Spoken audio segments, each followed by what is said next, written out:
So this game is sort of inspired by the show This Is Us, because in This Is Us, Beth and Randall do this game where they just say like, all right, quick, you got a minute to like play out the worst case scenario. Like, what are the worst things that can happen? And they just sort of vent to each other this way when they're kind of freaking out or something's worrisome, or maybe they're just making a hard decision and they're trying to think through the different scenarios.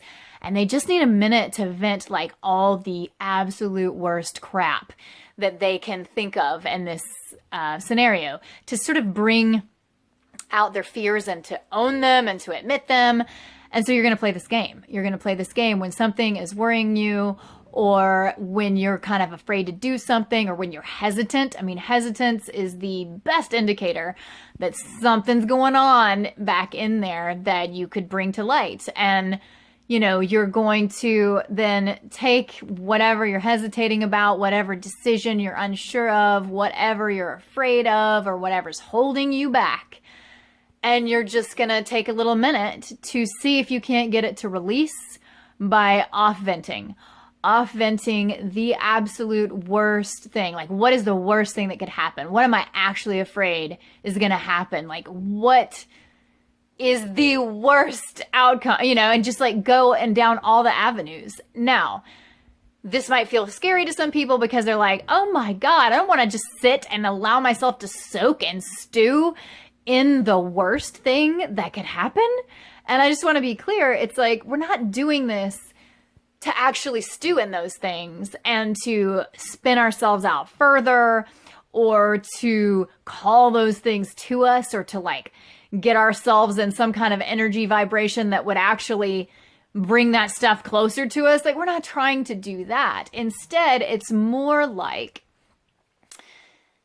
calling out the specifics. Like, it's like releasing, calling out the specifics by name that are really bothering you, calling out those fears, calling out the worst case scenarios that are quietly kind of lurking in there and putting you on lockdown and making you freeze up and be hesitant, and calling them by name in order to grab them in your hand and then be able to release them, because you can't really release them unless you've got them in your hand very specifically. You've got it, so calling them by name so that you have them and they're then able to be gone, because also you can kind of see them for what they are. You call them, you look at them and you say, here they are.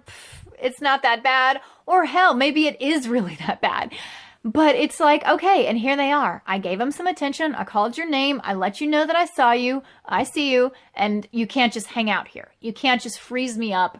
You can't just prevent me from being able to decide or live or try things. Like, I can't be stuck here. I gave you your time to be seen and to be heard, and you're out of here now. And, so it can be either way. But the other thing that's really awesome about it is that usually, they just need to be like voiced and gone. Most of the time you see that they're kind of exaggerated and they're not really that likely, but there's vulnerability in sharing them too. So you can do this with yourself every time that you get stuck, every time that you are feeling that hesitant feeling and frozen. Absolutely start looking into, what are the worst case scenarios? What are the worst things that can happen? What am I actually afraid of? And it's amusing. It is actually amusing too. Like, go off with it. Let yourself have some fun. If you can bring some fun and fuse in a little bit of play and sarcasm and laughing at yourself in there, that's going to free up the situation just by kind of like unsticking the knot a little bit anyway, just because there's some bubbles and some laughter in there. So like, play it up, make a joke of it. Like, oh my God, and then I'll break my foot, and then I'll have to be at my mom's house for all these weeks having her take care of me, and I hate being around her, just whatever. I don't know, but something that makes you sort of amused about it too. And do that with yourself. But then also, the other part that I was saying was great about it is how they use it in This Is Us. It is like this beautiful little tool of intimacy. It's like a relationship game that they play because they do it with each other. So if you have somebody partner, friend, family member, like whoever that is like near and dear that you're willing to get intimate with and they want to play this with you too, do this with them.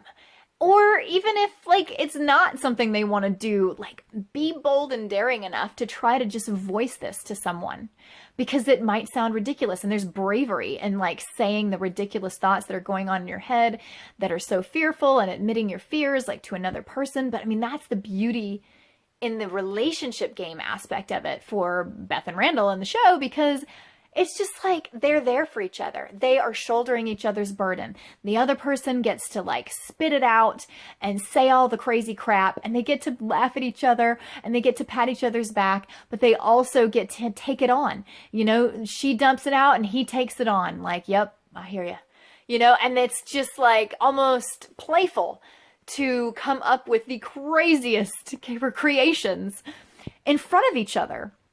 And to then receive it, because the other person then receives that person's worries and can help them just by letting it go. Like, I heard you. They were heard. Now it's time for them to go.